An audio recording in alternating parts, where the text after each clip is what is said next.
नमो व्रातपतये नमो गणपतये नमः परमतपतये नमस्ते अस्तु लंबोदराय एकदंताय विघ्ननाशिने शुभसूताय श्री वरदमूर्तये नमः. आता हे सर्व नावं जे आहेत सर्व गणपती बाप्पाचेच नाव.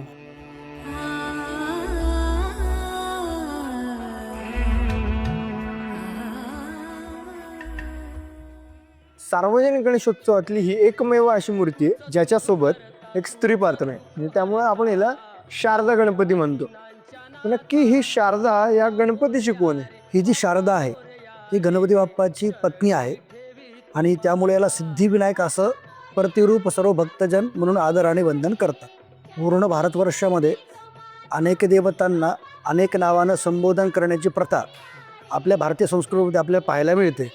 जसं की गणपतीला आपण आतप्रदेशामध्ये उल्लेख येतो, नमो व्रातपतये नमो गणपतये नमः परमतपतये नमस्ते अस्तु लंबोदराय एकदंताय विघ्ननाशिने शुभसूताय श्री वरदमूर्तये नमः. आता हे सर्व नावं जे आहेत सर्व गणपती बाप्पाचेच नाव आहे. त्याप्रमाणे जे आहे सिद्धीला देखील अनेक नावाने संबोधन केलं जातं. मग त्यामध्ये जे आहे त्रिपुर सुंदरी आहे, ललितांबिका आहे.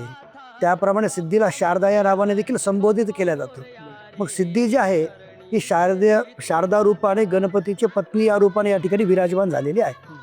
म्हणजे ही जी शारदा मूर्ती दिसते आपली ती म्हणजे स्वतः सिद्धी असून ती गणपती बाप्पाची पत्नी.